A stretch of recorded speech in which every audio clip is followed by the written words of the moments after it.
दोस्तों कई बार किसी राजनीतिक व्यक्ति के द्वारा या फिर किसी संवैधानिक पद पर बैठे हुए व्यक्ति के द्वारा कुछ ऐसे स्टेटमेंट दे दिए जाते हैं जिनको हम उनको इग्नोर कर देते हैं कि भाई पॉलिटिकल बात है, हमारे काम की तो है नहीं। लेकिन अगर वो स्टेटमेंट की हम बात करेंगे तो वो स्टेटमेंट कई बार हमारे लिए इतना इंपॉर्टेंट हो जाता है कि हम लोग सोच नहीं सकते कि उससे मेंस में ऐसे टॉपिक से हमारे क्वेश्चन बनने को देखने को मिल सकते हैं।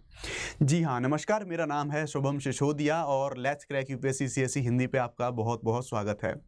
अब मैं ये बात क्यों बोल रहा हूँ आपसे, तो भाई इसके पीछे का रीजन ये है कि अभी बेसिकली हम बात करेंगे तमिलनाडु के राज्यपाल जी के द्वारा एक जो धर्मनिरपेक्षता के बारे में एक स्टेटमेंट बोला गया और वो स्टेटमेंट बेसिकली चर्चा का विषय बनता जा रहा है, सभी अखबारों की सुर्खियों बटोर रहा है वो। और साथ ही साथ वो इतना इंपॉर्टेंट टॉपिक है, अगर कोई इसको सिर्फ स्टेटमेंट करके इग्नोर कर देगा तो उसे उसकी भारी कीमत चुकानी पड़ सकती है, क्योंकि वो जो पूरा कॉन्सेप्ट है वो कॉन्सेप्ट अपने आप में बहुत इंपॉर्टेंट है। मैं बात कर रहा हूँ सेक्युलरिज्म के बारे में, जिसे हम हिंदी में धर्मनिरपेक्षता बोलते हैं। जी हाँ, उनके द्वारा बोला गया धर्मनिरपेक्षता के बारे में एक स्टेटमेंट उनके द्वारा दिया गया। वो स्टेटमेंट क्या था उनके बारे में बात करेंगे। तो दरअसल उनके द्वारा ये बोला गया कि जो धर्मनिरपेक्षता की जो अवधारणा है, ये अवधारणा भारत की अवधारणा नहीं है, इसको पश्चिम से लिया गया है, वेस्टर्न वर्ल्ड से लिया गया है और हमारे यहाँ इसकी कोई ज़रूरत ही नहीं थी। इसलिए हमारे जो संविधान निर्माता थे उनके द्वारा इसको शामिल नहीं किया गया था भारतीय संविधान के अंतर्गत। अब क्या इतना जानना हमारे लिए काफ़ी है? बिल्कुल भी नहीं, क्योंकि हम जानते हैं इसी साल के जस्ट जो कि अभी 2-3 दिन पहले जो मेंस एग्जामिनेशन हमारा हुआ है, उस एग्जाम में सेक्युलरिज्म से सीधा सीधा क्वेश्चन पूछा गया है। और उस क्वेश्चन को करने के लिए या फिर इस पूरे टॉपिक को पढ़ने के लिए एक होलिस्टिक अप्रोच की हमें ज़रूरत होती है, एक इंटीग्रेटेड तरीके से हमें पढ़ना होता है। ये टॉपिक अपने आप में बहुत इंपॉर्टेंट हमारा ये टॉपिक हो जाता है। तो इस सेशन में हम इसे होलिस्टिकली कवर करने की कोशिश करेंगे, देखेंगे क्या मायने हैं इस स्टेटमेंट पे। तो हम बहुत ज़्यादा फोकस नहीं करेंगे, हम सेंट्रलाइज रहेंगे। हमारा जो एग्जाम की रिलीवेंसी के लिए ये जो सेक्युलरिज्म टॉपिक है इसके बारे में बात करेंगे। क्यों संविधान निर्माताओं के द्वारा उस टाइम पर इसको नहीं लिया था, उसके बाद 42वें संविधान संशोधन के द्वारा क्यों उनको ऐड करा गया, नेहरू का क्या मत था, अंबेडकर का क्या मत था। इतना ही नहीं, इसे हम हिस्ट्री से भी कनेक्ट करने की कोशिश करेंगे कि भाई इतिहास में भी क्या सेक्युलरिज्म जैसी चीजें थी या नहीं। तो इसे हम होलिस्टिकली इस पूरे सेशन को बनाने की कोशिश करेंगे। मुझे पूरा विश्वास है अगर आप इस सेशन में टिके रहे तो आज के बाद जब यानी कि ये जो सेशन कंप्लीट हो जाएगा, जब आप मेंस का क्वेश्चन देखेंगे तो डेफिनेटली आपको वो क्वेश्चन बहुत इजी लगेगा। इंपॉर्टेंट टॉपिक है, अगेन आगे भी क्वेश्चन इसे आपको देखने को मिल सकते हैं। ठीक है, तो आगे बढ़ने से पहले आपसे रिक्वेस्ट करना चाहूंगा कि प्लीज वीडियो को आप लोग लाइक कर दें, सेशन को जो है शेयर कर दें अपने मित्रगणों के साथ, सबको बता दें कि कुछ अच्छा हो रहा है अनअकैडमी पे। तो चलिए, सबसे पहले यहाँ पर आप जो टाइटल है देख सकते हैं, पंथ निरपेक्षता भारतीय या फिर पश्चिमी अवधारणा, कुछ ऐसी ही बात राज्यपाल साहब के द्वारा बोली गई है।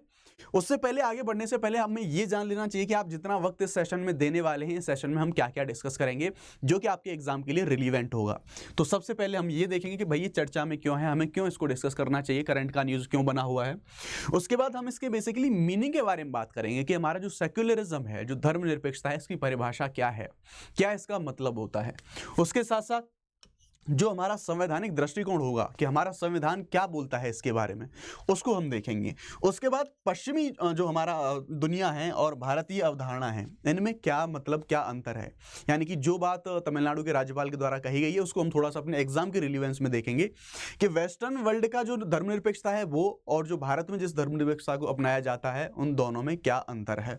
उसके बाद हम ऐतिहासिक परिप्रेक्ष्य भी देखेंगे कि क्या हम प्राचीन भारत में देखेंगे, क्या प्राचीन भारत में भी हमें जो पंथ निरपेक्षता, धर्मनिरपेक्षता देखने को मिलती है, क्या मध्यकालीन भारत में देखने को मिलेगी, क्या आधुनिक भारत में भी देखने को मिलेगी। तो इन सारी चीजों को हम डिस्कस कर लेंगे, आपको जो है पॉइंट आउट कर देंगे। और अंत में वो मेंस का जो क्वेश्चन दिखाऊंगा मैं, जो इसी टॉपिक से अभी 4 दिन पहले वो क्वेश्चन जो पूछा गया है, और यही एक वजह है कि इस टॉपिक को डिस्कस किया जा रहा है। अगर ये भी करंट में बना हुआ है, अभी ये चर्चा में बना हुआ है, तो क्यों हमको इसको डिस्कस करना चाहिए, क्योंकि अभी जस्ट 4 दिन पहले सीधा सीधा सिंपल सा एक क्वेश्चन पूछा गया है। अगर ये कॉन्सेप्ट क्लियर होता तो डेफिनेटली उस क्वेश्चन को करने में किसी को भी कोई प्रॉब्लम नहीं होती। सेशन को बहुत अच्छे तरीके से हम कंप्लीट करेंगे। एक छोटी सी इन्फॉर्मेशन आप लोग देख लीजिएगा, अगर आपको इंग्लिश में कोई बैच अनअकैडमी का ज्वाइन करना है तो 14 सितंबर से शुरू हो चुका है, और ये जो आरंभ बैच है ये इंग्लिश में है, यानी कि आपके काम का बैच है, और ये भी 14 सितंबर को शुरू हो चुका है। और अगेन आप यहां पर देखेंगे 2 सितंबर को शुरू हो चुका है मिशन 2027 को लेकर, यानी कि 2027 को टारगेट करके ये जो इंग्लिश बैच है ये शुरू हो चुका है। इन बैचेस में जो इंडिया की टॉप फैकल्टीज हैं, यानी कि जो अनअकैडमी के बेस्ट एडुकेटर्स हैं, आपके सामने सभी हैं। हम बात करेंगे प्रतीक सर हैं, मधुकर सर हैं, हैं, मृणाल सर हैं, सुदर्शन सर और सिद्धार्थ अरोड़ा सर। ये सारे जो है टीचर आपको मिलेंगे आपको पढ़ाने के लिए। प्रीलिम्स, मेंस, टेस्ट सीरीज सब कुछ आपको एक ही पैकेज में मिलने वाला है। आप इंटरेस्टेड हो तो जाके इंक्वायरी कर सकते हैं। और अगर आप कोई भी कोर्स परचेज करते हैं तो आप मेरा कोड अप्लाई कर सकते हैं। कोड है SHUBH शुभ 50, ये कोड है। ये कोड आप अप्लाई करेंगे तो आपको एक डिसेंट अमाउंट मिल जाएगा आपके कोर्स के परचेज करने पर। चलिए अब हम बात कर लेते हैं आगे की कि हमें पढ़ना क्या है। तो सबसे पहले जैसा मैंने आपको बताया कि चर्चा में हम ये है क्यों, हम क्यों इसको पढ़ने वाले हैं, क्यों हमें पढ़ना चाहिए। तो ये चर्चा में इसलिए है, अभी हाल में जो तमिलनाडु के राज्यपाल साहब हैं, नाम है RN रवि, इनके द्वारा धर्मनिरपेक्षता को पश्चिमी अवधारणा बताया गया कि धर्मनिरपेक्षता पश्चिमी अवधारणा है, भारतीय अवधारणा नहीं है, इसलिए भारतीय संविधान में इसको शामिल नहीं किया गया हमारे जो संविधान निर्माता हैं उनके द्वारा। ये बेसिकली एक स्टेटमेंट दिया गया था और जब से ये स्टेटमेंट आया है तब से ये काफ़ी चर्चा में बना हुआ है, काफ़ी कंट्रोवर्सीज भी हमें देखने को मिल रही हैं। और सीधी सी बात है, चाहे दुनिया में कुछ भी होता रहे, हमें वो काम करना है जो हमारे एग्जाम के लिए रिलीवेंट है। तो हमारी पूरी अप्रोच वही रहेगी, ना कि मसालेदार जो न्यूज़ वाली अप्रोचेज हैं वो रहेगी। ये चीज़ बताई गई कि जो यूरोप में जो चर्च है, चर्च के बीच में और जो राज्य है यानी कि जो नेशन या फिर हम बोलते हैं स्टेट की जो अवधारणा होती है, उनके बीच में जो कॉन्फ्लिक्ट हुआ था उसके परिणाम स्वरूप यानी उन दोनों को अलग अलग करने के लिए कॉन्सेप्ट को हम और एलोबरेट करेंगे उस टाइम पर, यानी कि वेस्टर्न वर्ल्ड में हमें जो धर्मनिरपेक्षता है इसका उदय देखने को मिलता है। उसके बाद जो संविधान निर्माता हैं वो यूरोपीय विचारों से प्रभावित थे, यानी कि हम देखेंगे जो हमारे संविधान निर्माताओं में हम बात करेंगे तो चाहे अंबेडकर साहब हों चाहे नेहरू जी हों, वो भले ही यूरोपीय विचारों से प्रभावित हमें देखने को मिलेंगे, वो लेकिन धर्मनिरपेक्षता के प्रबल समर्थक थे। यानी कि भारत में जो धर्मनिरपेक्षता का कॉन्सेप्ट है उसको जरूर लाया जाना चाहिए। फिर भी नेहरू और अंबेडकर के द्वारा प्रस्तावना में इसको शामिल नहीं किया गया था उस टाइम पर। लेटर और हम डिटेल में देखेंगे कि इसको कब शामिल करा गया था, नेहरू के द्वारा उस टाइम पे क्यों नहीं शामिल करा था, अंबेडकर ने भी इस चीज का समर्थन नहीं किया था तो क्यों नहीं किया था, सारी चीजों को हम डिटेल में देखेंगे। आगे बढ़ते हैं। सबसे पहले बेसिक जानने की कोशिश करेंगे। हम कोई भी टॉपिक पढ़ेंगे तो सबसे पहले हम देखेंगे कि वो उसका मीनिंग क्या है। डेफिनेटली अगर मैं आपको बहुत आगे की तरफ ले जाऊं, आपको पता ही नहीं है कि धर्मनिरपेक्षता है क्या, तो फिर उस पूरे टॉपिक को पढ़ने का कोई एसेंस नहीं बनता। तो सबसे पहले छोटी सी चीज से हम शुरुआत करते हैं कि धर्मनिरपेक्षता, आप इसके नाम पर थोड़ा सा फोकस करने की कोशिश कीजिए। धर्मनिरपेक्षता यानी कि धर्म से निरपेक्ष कोई चीज, यानी कि जिस चीज का यानी कि फिर किसी चीज का, यानी कि यहां पर हम अगर स्टेट या फिर राज्य के बारे में बात करें तो राज्य का धर्म से कोई लेना देना नहीं, यानी कि वो इससे निरपेक्ष है, तो इसको बोलते हैं धर्मनिरपेक्षता। और इजी वे में अगर हम एलोबरेट करें तो यहां पर कुछ पॉइंट देख लेंगे। धर्मनिरपेक्षता में क्या होता है, बेसिकली जो धर्म होता है और जो राज्य होता है, यानी कि राज्य आप यहां पर वही समझ सकते हैं जो हमारे इंडियन पॉलिटी में आर्टिकल 12 के अंतर्गत जो परिभाषा दी गई है। तो राज्य के बीच में यानी कि सरकार के बीच में और धर्म के बीच में अलगाव रहता है, यानी कि इन दोनों में कोई भी कैसा भी संबंध आपको देखने को नहीं मिलेगा। यानी कि धर्म अपना काम अलग करेगा, राज्य अपना काम अलग करेगा, दोनों में टकराव की कोई संभावना ही होगी। तो पहली शर्त यह होती है धर्मनिरपेक्षता की। उसके बाद राज्य का अपना कोई धर्म नहीं होता, यानी कि अगर जैसे भारत के तौर पे भी आप देख लेंगे तो ऐसी बात नहीं है कि हमारा कोई जो भारत का कोई घोषित धर्म होगा, नहीं, हम सारे धर्मों को लेकर चलते हैं। तो उसके विपरीत हम देखेंगे, अभी एग्जांपल भी देखेंगे, बांग्लादेश और जो पाकिस्तान है वो इस्लामिक कंट्री है, लेकिन जहां धर्मनिरपेक्षता होती है वो उस पूरे राष्ट्र का अपना कोई एक धर्म नहीं होता। दूसरा पॉइंट हमारा ये हो गया। धार्मिक आधार पर किसी व्यक्ति से भेदभाव नहीं किया जाता। ये नहीं किसी ए धर्म के व्यक्ति को कुछ विशेषाधिकार मिले हुए हैं, बी धर्म के व्यक्ति के साथ कोई बहुत ज्यादा भेदभाव जैसी चीजें हमें देखने को मिल रही हैं। तो ये सारी चीजें हमें देखने को मिल जाती हैं इसके संबंध में। उसके बाद हम देखेंगे किसी धर्म का विरोध नहीं, यानी कि किसी भी धर्म का विरोध नहीं किया जाएगा, किसी धर्म को बढ़ावा नहीं दिया जाएगा और अपने धार्मिक विश्वासों और मान्यताओं को मानने की सभी को छूट होती है। यानी कि सभी नागरिकों को धार्मिक अधिकार दिए जाते हैं। आपका जो मन कर रहा है आप उस धर्म को मानिए, आपका जो मन कर रहा है उस धर्म की पूजा कीजिए, उसकी उपासना कीजिए, सब, यानी कि आपको सारी छूटें देखने को मिलती हैं। तो ये फीचर होते हैं। इवन ये एक इस लेवल से लेके एक जो एक्सटेंडेड आपको चीज देखने को मिलेगी, ये चीज आपको कम देखने को मिलती है। तो आप इस चीज को जरूर से ध्यान में रखेंगे कि किसी भी धर्म को ना मानने वाले को भी सम्मान दिया जाता है। ये जो धर्मनिरपेक्षता होती है इसके अंतर्गत, यानी कि सबको अपने अपने धर्म मानने की स्वतंत्रता तो है ही है, लेकिन अगर कोई नास्तिक व्यक्ति है जो किसी भी धर्म में भरोसा नहीं करता, धर्मनिरपेक्षता की अवधारणा ये कहती है कि हमें उस व्यक्ति का भी सम्मान करना चाहिए, क्योंकि धर्म किसी धर्म को ना मानना ये भी अपने आप में धार्मिक स्वतंत्रता का भाग होता है। तो ये जो इंपॉर्टेंट चीज थी, मतलब था आपका कि धर्मनिरपेक्षता होती क्या है, ये सारी चीजें आई होप आपके समझ में आ गई होंगी। अब हम बढ़ते हैं आगे कि हमारा संविधान क्या कहता है, संवैधानिक दृष्टिकोण क्या है धर्मनिरपेक्षता को लेकर।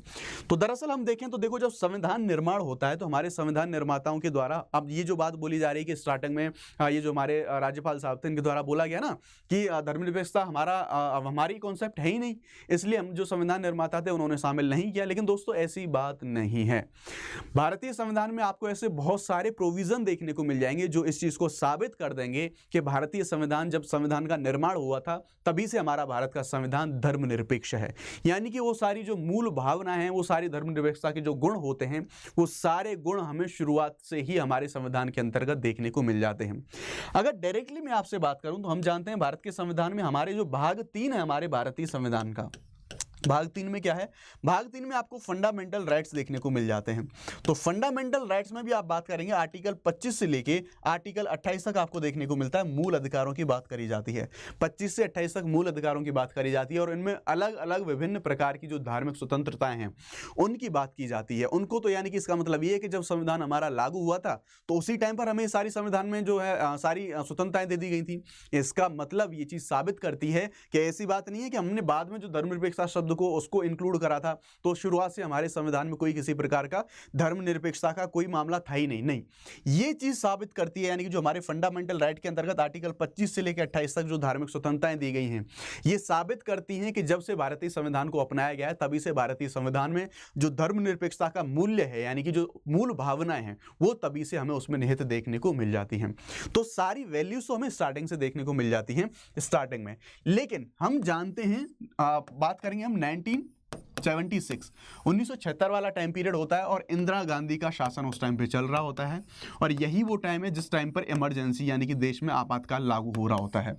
इसी के टाइम पर इंदिरा गांधी के द्वारा 1976 में 42वां संविधान संशोधन लाया जाता है और इसमें बहुत सारे, हालांकि इसे मिनी कॉन्स्टिट्यूशन कहते हैं क्योंकि बहुत सारे इसमें जो है चेंजेस करे गए थे हमारे भारतीय संविधान में।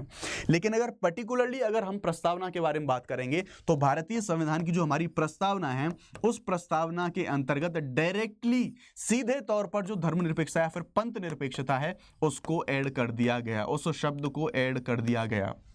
अब यहां पर यह बात आती है कि शुरुआत में जब हम बात करेंगे, जब भारतीय संविधान को अपनाया गया था तो शुरुआत वाले टाइम पर मूल्य जरूर सारे थे, लेकिन अगर डायरेक्टली बात करेंगे तो डायरेक्टली जो पंथ निरपेक्ष जो शब्द है उसको 42वें संविधान संशोधन के द्वारा प्रस्तावना में ऐड करा गया था। यहां पर आपको एक एडिशनल इंफॉर्मेशन बता दूं कि ये जो पंथ निरपेक्षता और धर्मनिरपेक्षता जो थी, इसके साथ साथ दो शब्दों को और ऐड करा गया था हमारी प्रस्तावना में। वो क्या था? एक तो था हमारा अखंडता और एक था हमारा जो है समाजवाद। ठीक है, इन तीन शब्दों को 42वें संविधान संशोधन के द्वारा ऐड करा गया था भारतीय संविधान की प्रस्तावना में। कई बार एग्जाम ये सीधा सीधा पूछ लिया जाता है या 1 2 3 करके पूछ लिया जाता है, स्टेटमेंट में पूछ लिया जाता है, लेकिन आपको याद करने के लिए ट्रिक बता देता हूं कि 42वें संविधान संशोधन के द्वारा भारतीय संविधान की प्रस्तावना में SAD इन तीन शब्दों को जो है ऐड करा गया था। इसमें S फॉर समाजवाद, A फॉर अखंडता, D फॉर धर्मनिरपेक्षता। तो आपने देखा धर्मनिरपेक्षता के शुरुआती जो मूल्य थे, जो तत्व थे, वो संविधान जब हमने लागू किया था या फिर संविधान हमने जब अपनाया था तभी से हमें देखने को मिल जाते हैं। लेकिन जब स्पेसिफिकली हम इस शब्द की बात करेंगे पंथ निरपेक्षता, तो 42वें संविधान संशोधन के द्वारा हमारे द्वारा प्रस्तावना के अंतर्गत इस जो है शब्द को डाला गया। आगे बात करते हैं तो नेहरू का धर्मनिरपेक्षता को लेकर उनका क्या मानना था, उनका क्या विचार था। तो देखो, नेहरू जो एक व्यक्ति थे हमारे, उनको बोल सकते हैं एक बड़े ही लिबरल टाइप के व्यक्ति थे। जो संप्रदायवाद है, यानी कि वो चाहते थे, वो शुरू से ही इस चीज के पक्ष में नहीं रहे थे कि हम जो है अपने जो देश है उसको सांप्रदायिक तरीके से उसमें बंटने दें, या फिर हम बात करें कि उनका कोई ऐसा मानना नहीं था कि धार्मिक आधार पर हम कुछ ऐसा बढ़ावा दें चीजों को, या फिर जो माइनॉरिटीज हैं, जो अल्पसंख्यक हैं हमारे देश में, उनके साथ कोई ऐसा अत्याचार हो या फिर उनको कुछ अधिकारों से वंचित किया जाए। इसलिए नेहरू का शुरुआत से ही मानना था कि जो हमारे देश का संविधान हो वो संविधान धर्मनिरपेक्ष होना चाहिए, और यही इसी चीज को जो है फॉलो करा जाएगा। अंबेडकर साहब के द्वारा, उनके द्वारा कुछ स्टेटमेंट दिए गए, कुछ बातें बोली गई कि क्यों हमें हमारे जो संविधान है उस संविधान को क्यों हमें धर्मनिरपेक्ष बनाया जाना चाहिए, तो उन चीजों को भी हम देख रहे होंगे। तो बेसिकली नेहरू जी के द्वारा जब ये बोला गया, जब हमारी संविधान सभा हमारे संविधान को बना रही थी, जब उसको अपना रही थी, तो उन्होंने ये बोला कि सांप्रदायिकता के रूप में जो धर्म और राजनीति है इसका जोड़ बहुत खतरनाक हो सकता है।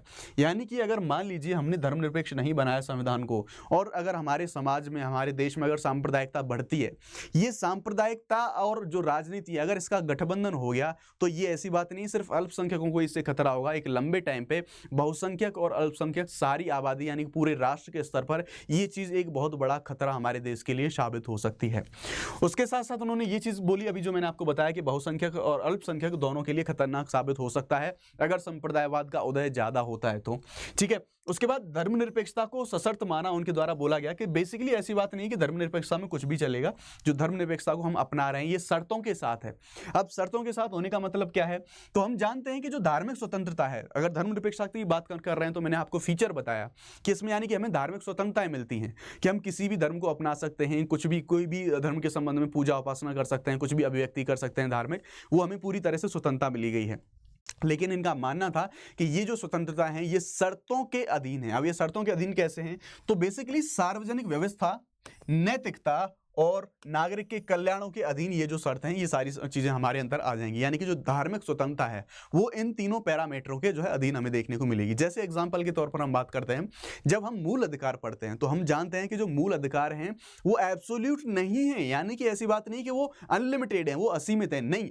कुछ आधारों पर जो हमारे मूल अधिकार हैं उनको गवर्नमेंट के द्वारा निलंबित किया जा सकता है, सप्रेस किया जा सकता है। कुछ आधार होते हैं, जैसे राष्ट्र की सुरक्षा हुई, ठीक है, नैतिक मामले हुए, विदेशी राज्यों के साथ संबंध हुए। उसी तरह से जो धार्मिक अधिकारों की बात यहाँ पर करी गई थी, धार्मिक स्वतंत्रता की बात यहाँ पर करी गई थी, उसे इन आधारों पर यानी कि इन शर्तों के अधीन वो हमें देखने को मिल जाती है। तो ये मानना था नेहरू का। नेहरू स्टार्टिंग से ही एक ऐसे व्यक्ति थे जो हमारे देश को, जो संविधान को धर्मनिरपेक्ष संविधान बनाना चाहते थे। तो ये उनके विचार थे। अब अगर आप ऑप्शनल की ओर जाएंगे तो उस पर हो सकता है 3 घंटे की बहस हो सकती है, 3 घंटे की चर्चा हो सकती है, किसने क्या बोला, क्या विचार थे। लेकिन हमारे लिए वो काम का नहीं, बिकॉज हम यहाँ पर जीएस का पॉइंट पढ़ रहे हैं, तो सिंपल सी बात है, इतना हमारे लिए जानना जरूरी है। अब हम बात कर लेते हैं अंबेडकर साहब का दृष्टिकोण क्या था, भारतीय संविधान को धर्मनिरपेक्ष बनाया जाना चाहिए या फिर नहीं बनाया जाना चाहिए, उनके द्वारा क्या बोला गया इस बारे में। तो बेसिकली उन्होंने बताया कि उनका मानना था कि राज्य की जो नीति है वो समाज का सामाजिक और आर्थिक पक्ष समय और स्थितियों के अनुसार जनता द्वारा ही तय किया जाना चाहिए। यानी कि जब ये डिबेट हो रही थी कि शुरुआत में जब हमारा संविधान का निर्माण हो रहा था, तो जब ये डिबेट हो रही थी कि भाई हमारा जो भारतीय संविधान को ऐसे हम धर्मनिरपेक्ष बना देते हैं, तो अंबेडकर साहब ने कहा कि भाई अभी ऐसा टाइम है कि कुछ प्रावधान इतने सेंसिटिव हैं, कुछ प्रावधानों को हमारे देश की जो जनता है और जो हमारे देश में जो ऐसा समय आएगा और परिस्थितियां आएंगी उनके अनुरूप हम लेके आएंगे, उनके अनुरूप हम उनको डेवलप करेंगे। यानी कि अभी हमारा जो, अगर आप बात करें तो अभी इन सारी चीज़ों को, अभी ये जो ऐसी सारी चीज़ें हैं धर्मनिरपेक्ष, यानी कि जो डायरेक्टली इन्वॉल्वमेंट, डायरेक्टली जो शब्द देने की बात करी गई थी, क्योंकि अगर डायरेक्टली शब्द को मेंशन कर दिया जाता तो चीज़ें इतनी फ्लेक्सिबल नहीं रहती, थोड़ी कड़े प्रावधान हो जाते। तो इन सारी चीज़ों को इनके द्वारा मेंशन करा गया। यानी कि धर्मनिरपेक्षता जो शब्द है और या फिर ऐसी कोई अगर अवधारणा है तो उसे हमें अपनी देश की जनता के ऊपर या फिर हमारा जो जैसी आने वाले टाइम पे जैसी परिस्थितियां बनेंगी, जैसा समय बनेगा, उसके ऊपर हमें छोड़ देना चाहिए कि उस टाइम पर हम इन सारी चीज़ों को देख लेंगे। पहली बात। दूसरी बात, अभी संविधान में शामिल करना लोकतंत्र के लिए नुकसान हो सकता है, जो धर्मनिरपेक्षता वाली बात करी गई थी। तो अंबेडकर साहब का मत ये था और ऑलमोस्ट वो भी इस चीज़ के जो है वो भी पूरी तरह से इस चीज़ के पक्ष में थे कि जो हमारा भारत का जो देश है, हमारा जो हमारा संविधान है भारत का, वो धर्मनिरपेक्ष होना चाहिए। यानी कि सभी धर्म के लोगों को, चाहे अल्पसंख्यक है चाहे बहुसंख्यक है, किसी भी जाति का व्यक्ति है, सभी को धार्मिक मामलों में समान अधिकार मिले जाने चाहिए। ठीक है। अब ये देख लिया कि किसका मानना क्या है। अब इसको होलिस्टिकली कवर करने के लिए हमें ये पता होना चाहिए कि जो तमिलनाडु के जो हमारे राज्यपाल साहब हैं, उनके द्वारा जो ये बात बोली गई है कि हमने इसको ये जो बेसिकली जो हमारा धर्मनिरपेक्षता है ये हमारे यहाँ का मॉडल नहीं है या फिर हमारे यहाँ की कॉन्सेप्ट है नहीं है, ये पश्चिम का कॉन्सेप्ट है। हमारे यहाँ तो इस चीज़ की ज़रूरत ही नहीं पड़ रही थी, तो हम क्यों, हमारे जो संविधान निर्माता थे इसलिए उनको शामिल यहाँ पर नहीं करा था। तो हमें ये जानना ज़रूरी है दोस्तों कि पश्चिम में यानी कि जो वेस्टर्न कंट्रीज में जो धर्मनिरपेक्षता की अवधारणा है उसमें क्या अंतर है और जो भारत में जो धर्मनिरपेक्षता की अवधारणा है उसमें क्या अंतर है। जी हाँ, जमीन आसमान का अंतर है, बहुत बड़ा अंतर है। हालांकि कुछ आलोचक ये बोलते हैं कि पश्चिमी देशों से ही जो धर्मनिरपेक्षता की अवधारणा है उसको हमने आयातित कर लिया, यानी कि एज इट इज उठा लिया है। लेकिन ये मत पूरी तरह से गलत है। क्यों, क्या अंतर क्या है, उन अंतरों को हम देख लेंगे। तो देखो, अब मैं आपको यहाँ पर पश्चिम की जो धर्मनिरपेक्षता है उसके बारे में बताता हूँ। तो पश्चिम की धर्मनिरपेक्षता क्या कहती है कि मान लीजिए यहाँ पर राज्य है और यहाँ पर धर्म है, अभी जो मैंने आपको बताया। तो पश्चिम की धर्मनिरपेक्षता ये कहती है कि राज्य के और धर्म के बीच में पूरी तरह से अलगाव होना चाहिए, यानी कि इन दोनों के बीच में किसी भी तरह का कोई भी कनेक्शन नहीं होगा, पहली बात। जबकि भारत की धर्मनिरपेक्षता क्या कहती है कि जो राज्य है, यानी यहाँ पर जो राज्य है और जो धर्म है, ठीक है, वो दोनों साथ मिलके काम करेंगे, वो दोनों साथ चल रहे होंगे, एक रास्ते पे चल रहे होंगे। यानी कि जो सरकार होगी या फिर राज्य नाम का जो सिस्टम होगा, जो मशीनरी होगी, वो सभी धर्मों को साथ लेके चलेगी। ऐसी बात नहीं किसी एक धर्म को बढ़ावा देगी। आपने भारत में ऐसा नहीं देखा होगा किसी एक इंडिविजुअल धर्म को बढ़ावा दिया जाए, दूसरे को सप्रेस किया जाए। नहीं, भारत का जो संविधान है, हमारे जो मूल्य हैं, हमें ये चीज बताते हैं कि सारे धर्मों को हमें साथ में लेके चलना है। इसका मतलब ये हुआ कि यानी कि यहां पर अलगाव है और यहाँ पर हम सबको साथ में लेके चल रहे हैं। तो यानी कि पश्चिमी जो दुनिया है वहां पर जो धर्मनिरपेक्षता का जो मूल्य है वो नकारात्मक मूल्य है। ये इंपॉर्टेंट हो जाता है प्रीलिम्स के लिए भी, मेंस के लिए तो डेफिनेटली इंपॉर्टेंट है ही है। यानी कि वहां पर जो नकारात्मक मूल्य है धर्मनिरपेक्षता का उसको अपनाया गया है, जबकि भारत में जो धर्मनिरपेक्षता है इसका जो सकारात्मक पक्ष है उसको हमारे द्वारा अपनाया गया है, हमारे संविधान में उसको लिया गया है। आगे अगर हम बात करें तो आप एक चीज देख सकते हैं, जन कल्याण के लिए दखल नहीं दे सकती वहां की कोई मशीनरी, गवर्नमेंट, कोई भी कोर्ट। क्यों? क्योंकि वहां का जो राज्य है और जो धर्म है वो बिल्कुल एक दूसरे से बिल्कुल अलग है। लेकिन क्या आप भारत में ऐसा देखते हैं? जी नहीं, बिल्कुल भी नहीं। हमारे देश में जो धार्मिक कल्याण के लिए या फिर जनता के किसी मानवीय कल्याण के लिए या फिर अपनी स्कीम्स को लागू करने के लिए, चाहे हमारा यानी कि गवर्नमेंट हो, यानी कि जो राज्य का जो कॉन्सेप्ट है एग्जैक्टली वही, चाहे हमारी गवर्नमेंट हो चाहे हमारा जो कोर्ट हो, वो कुछ ना कुछ हस्तक्षेप कर सकते हैं अगर उनको लगे कि मानव कल्याण के लिए या फिर हमारे देश के कल्याण के लिए चीज जरूरी है, तो वो धार्मिक मामलों में भी हस्तक्षेप कर सकते हैं। रीजन बीइंग क्यों? क्योंकि अभी हमने बताया कि सारी चीजें शर्तों के अधीन हैं और ये अनलिमिटेड नहीं है, एब्सोल्यूट नहीं है। तो ध्यान रखेंगे इन सारी चीजों का जो है गवर्नमेंट का हमें यहाँ पर हस्तक्षेप देखने को मिल सकता है। जैसे एग्जाम्पल के तौर पर ही हम देख लेते हैं, धार्मिक सुधार की हमें गुंजाइश देखने को मिलती है। जैसे हम मान लेंगे 3 तलाक का मामला हुआ तो कई लोगों के द्वारा बोला गया कि भाई ये तो हमारा जो है धार्मिक मामले हैं, क्यों हस्तक्षेप करना चाहिए। तो उसी तरह से हम हिंदुओं के बारे में बात करें तो वहां पर बाल विवाह, सती प्रथा जैसी चीजें होती थी, उनके बारे में बोला गया। लेकिन इसके पीछे जो तर्क है वो ये दिया जाता है कि हमारे यहाँ ये नहीं है पश्चिम की तरह के राज्य और धर्म अलग अलग चलेंगे, हम सबको साथ में लेके चलते हैं। यानी कि राज्य जो है वो सभी धर्मों का संरक्षण करता है, उन सबको साथ में लेके चलता है, क्योंकि हम पॉजिटिव एस्पेक्ट है उसको अपनाते हैं। तो इसीलिए बात बोली कि अगर किसी भी धर्म में किसी भी तरह की बुराई है तो उस बुराई को समाप्त करने के लिए या फिर उस धर्म के लोगों के अधिकारों के लिए, जैसे 3 तलाक के बारे में बात करें तो वहां महिलाओं के जो अधिकार होते थे वो कंप्रोमाइज होते थे। इसी तरह हम सती प्रथा में देखें तो वहां भी महिलाओं को जो एक तरीके से ऐसा सिस्टम बना दिया जाता है कि जबरदस्ती वो भी पति की चिता में जाके अपनी जान दे दें। तो यानी कि उन सारी चीजों को, बुरी प्रथाओं को समाप्त करने के लिए चाहे कोर्ट हुआ, चाहे राज्य सरकार हुई, कुछ भी कोई भी मशीनरी हुई राज्य के अंतर्गत जो आती है वो इंटरफेयर कर सकती है। जैसे अस्पृश्यता के बारे में आप बात कर लें, अनटचेबिलिटी के बारे में बात कर रहे हैं आप, चाहे सती प्रथा के बारे में बात कर लें आप, चाहे फिर 3 तलाक के बारे में बात कर लें, तो ये पूरा कॉन्सेप्ट होता है कि भारत का जो धर्मनिरपेक्षता का मॉडल है वो कैसा है और जो पश्चिमी दुनिया का धर्मनिरपेक्षता का मॉडल है वो कैसा है, उन सब के बीच में क्या क्या अंतर है, ये सारी चीजें हमने यहाँ पर जानने की कोशिश करी। अब फिलहाल की तो हमने देख ली, संविधान क्या कह रहा है ये सारी चीजें देख ली। अब हम देख लेते हैं हमारा जो ऐतिहासिक दृष्टिकोण है, क्या जो धर्मनिरपेक्षता है वो हमें अभी देखने को मिली है हमारे देश में, यानी कि आज़ादी के बाद ही हमें चीजें देखने को मिली हैं? तो नहीं। आप खुद को रिवाइंड करेंगे और जब वापस जाएंगे आप अपने इतिहास में, जो हमारा सिलेबस होता है एंशिएंट, मिडाइवल और हमारा जो मॉडर्न हिस्ट्री है उसमें हम पढ़ते हैं सारी चीजें। तो हम शुरुआत करेंगे दोस्तों जो हमारा एंशिएंट यानी कि जो हमारा प्राचीन भारत है वहां से। तो प्राचीन भारत में भी आप देखिए, अगर मान लीजिए जैसा अभी मैंने बताया कि जब 42वें संविधान संशोधन के द्वारा डायरेक्टली सीधा सीधा शब्द है उसको ऐड करा गया, लेकिन इसका मतलब ये तो नहीं है कि धर्मनिरपेक्षता का जो मूल्य थी, जो सारी चीजें थी, जो पूरी मूल भावना थी वो हमारे संविधान में थी ही नहीं। इसी तरह से एक एग्जांपल मान लीजिए, प्राचीन टाइम पे अगर हम बात करें तो मान लीजिए आज के टाइम पे जो इलेक्शन होता है हमारे यहाँ, तो इलेक्शन तो उस टाइम पे भी होता था और वहां पर जब हम देखेंगे सभा और समितियां जैसी चीज होती थी, वहां पर डेमोक्रेटाइज थी, सारी चीजें लोकतांत्रिक तरीके से चल सकती थी। इसका मतलब ये तो नहीं है कि अगर आज वहां पर आज के जो मशीनें हैं यानी कि ईवीएम है, इलेक्शन कमीशन ऑफ इंडिया है, ऐसी चीजें उस टाइम पे नहीं थी, तो इसका मतलब ये तो नहीं है डेमोक्रेसी उस टाइम पे नहीं हुआ करती थी। इन द सेम वे अगर डायरेक्टली वहां पर जो धर्मनिरपेक्षता का वर्णन नहीं अगर हम देखने को मिलेगा तो हम ये चीज के द्वारा ये चीज खोजने की कोशिश करेंगे। प्राचीन भारत में ही हम इंडिविजुअली बात कर लें तो जैसे आप एग्जांपल के तौर पे समझ लीजिए, बौद्ध धर्म हुआ और जैन धर्म हुआ। हम यहां पर धर्मनिरपेक्षता में क्या बात करते हैं कि भाई सभी धर्मों का समन्वय, यानी कि हम भाईचारे की, सभी धर्मों की स्वतंत्रता की बात करते हैं, है ना, और एक दूसरे की चीजों को अपनाने की बातें करते हैं, यही सारी धार्मिक स्वतंत्रताओं की बात करते हैं। तो इसी एंगल से आप सोचने की कोशिश कीजिए प्राचीन भारत में। आप एक एग्जांपल के तौर पर लेंगे तो आप देख सकते हैं कि बौद्ध धर्म में और जैन धर्म में कुछ असमानताएं थी और कुछ समानताएं थी जब हम इनकी तुलना पढ़ते हैं। ठीक है, जैसे हम बात करते हैं जैन धर्म में बहुत ज्यादा एक्सट्रीम चीजें देखने को मिलती हैं, वो ये कहते थे कि हर जीव में आत्मा पाई जाती है, सारी बहुत सारे डिफरेंसेस देखने को मिलते हैं, वो हमारा हिस्ट्री का टॉपिक हो जाता है। लेकिन बौद्ध धर्म और जैन धर्म के लोग तब भी आपसी सहयोग और समन्वय से रहते थे ना। तो हम इस तरह से देख सकते हैं कि प्राचीन भारत में भी हमें जो धर्मनिरपेक्षता है इसके बिंदु देखने को मिल जाते हैं। ठीक है, प्राचीन भारत में हमें ये चीज देखने को मिल जाएंगी। उसके बाद आप मिडाइवल इंडिया में जाएंगे तो वहां भी आपको धर्मनिरपेक्षता के ऐसे कुछ बिंदु देखने को मिल जाएंगे। आप याद करिए अकबर के टाइम पे अकबर की एक नीति आती है दीन ए इलाही, ठीक है। दीन ए इलाही में क्या था, यानी कि सभी धर्मों का सम्मान करने की बात करी गई थी, बेसिकली कुछ नैतिकताओं की बात करी गई थी।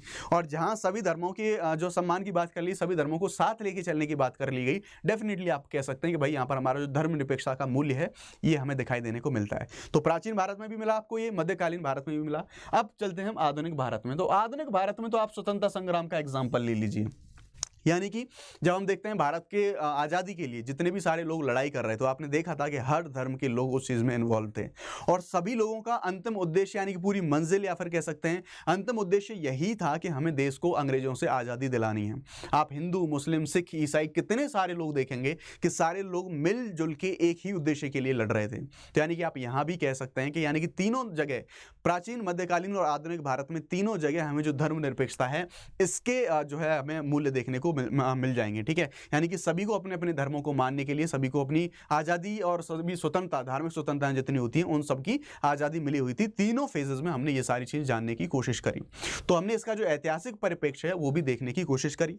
अब अंत में हम ये जानने की कोशिश करेंगे, अगर ये टॉपिक हमने डिस्कस किया है, सारे एस्पेक्ट को हमने टच करने की कोशिश की है, तो ये हमारे लिए रिलीवेंट कितना है। तो जैसा मैंने आपको बताया दोस्तों कि मेंस में एक क्वेश्चन पूछा गया है इसे डायरेक्टली, जी हाँ, 4 दिन पहले ही धर्मनिरपेक्षता से क्वेश्चन पूछा गया है। क्वेश्चन है आपके सामने कि भारत की एक धर्मनिरपेक्ष राज्य के रूप में विवेचना कीजिए और अमेरिकी संविधान के धर्मनिरपेक्ष सिद्धांतों के साथ इसकी तुलना कीजिए। 250 शब्दों में लिखना था आपको और 15 नंबर का ये क्वेश्चन आया था। यानी कि मेंस एग्जामिनेशन में 15 नंबर बहुत ज़्यादा मायने रखते हैं। एक इतना सा सिंपल सा टॉपिक, अगर आपके कॉन्सेप्ट क्लियर हैं तो डेफिनेटली इस क्वेश्चन को करने की आप कंडीशन में होते। मैंने पूरे अच्छे तरीके से कोशिश की है कि इस अपने पूरे टॉपिक को आपको समझाने की कोशिश करूं। एक छोटी सी इंफॉर्मेशन आपके लिए अगेन है कि जो 2025 को लेके 2025 के लिए अनअकैडमी का जो लाइव बैच है ये लास्ट बैच होने वाला है और ये बैच इंग्लिश में होगा। आप चाहें तो इसको ज्वाइन कर सकते हैं। एक ही जगह पर आपको प्रीलिम्स मेंस में जो प्रिपरेशन है वो मिल जाएगी, सी सेट फ्री मिलेगा, आपको स्टडी मटेरियल मिलेगा, सारी टेस्ट सीरीज मिलेंगी, वो भी विद इवैल्यूएशन, यानी कि चेक करके आंसर राइटिंग सारी चेक होगी। आपको डाउट सेशंस लिए जाएंगे और जैसा आप जानते हैं आपके फेवरेट और सबसे अच्छे यानी कि सबसे जो टॉप एडुकेटर्स हैं अनअकैडमी के, वो यहाँ पर आपको देखने को मिलेंगे। अगेन जो आप अगर कोई कोर्स परचेज करते हैं तो शुभ 50 जो मेरा कोड है आप इसे अप्लाई कर सकते हैं। इसमें आपको एक डिसेंट जो आपका डिस्काउंट है वो देखने को मिल जाएगा। होपफुली जो मैंने आपको धर्मनिरपेक्षता की जो वैल्यूज हैं, जो धर्मनिरपेक्षता जो टॉपिक है, ये टॉपिक मैंने आपको बहुत आसान तरीके से समझाने की कोशिश की। अगर सेशन आपको पसंद आया हो तो कमेंट में आप अपना रिव्यू जरूर दें, अपना प्यार जरूर दिखाएं, वीडियो को लाइक आप जरूर करेंगे, ये मेरी आपसे गुजारिश रहेगी। और हाँ, एक मैसेज आप लोगों के लिए, आप में से जो भी लोगों को नहीं पता है, इसी सेम चैनल पर सुबह 9 बजे डेली हम द हिंदू न्यूज़पेपर का एनालिसिस करते हैं, वो भी बहुत सिंपल लैंग्वेज में। हम जानते हैं कि हमारे जो एग्जामिनेशन में द हिंदू की मैंने बताया ना, द हिंदू की रिलेवेंस इतनी ज़्यादा है, मैंने आपको वहाँ पर सेशंस में क्वेश्चन दिखाए थे, इस बार सीधे सीधे क्वेश्चन द हिंदू से पूछे गए हैं, तो इसकी रिलेवेंस दिन ब दिन बढ़ रही है। तो मैं आपसे गुजारिश करूँगा अगर अभी आप नहीं आते हैं तो डेली 9 बजे आप आइएगा। बहुत शानदार सेशंस होते हैं हमारे, लोग बहुत इंजॉय करते हैं, लोगों को बहुत पसंद आती हैं चीज़ें। तो डेफिनेटली आप भी एक बार आएँ, ज़रूर देखें, ज़रूर आसानी से एकदम ईजी लैंग्वेज में और एकदम एडवांस लेवल तक हम चीज़ों को कैसे डिस्कस करने की कोशिश करते हैं और वो आपके एग्जाम के लिए कितनी ज़्यादा यूजफुल होने वाली हैं। तो होपफुली चीज़ें सारी आपको अच्छी लगी होंगी। प्यार अपना ज़रूर दिखाएं, कमेंट में आप अपना एक प्यारा सा कमेंट ज़रूर ड्रॉप करें। बहुत जल्दी अगले सेशन में आपसे मुलाकात रहेगी, तब तक आप पढ़ते रहिए, अपना ध्यान रखिए। जय Hind, bye bye, let's crack it.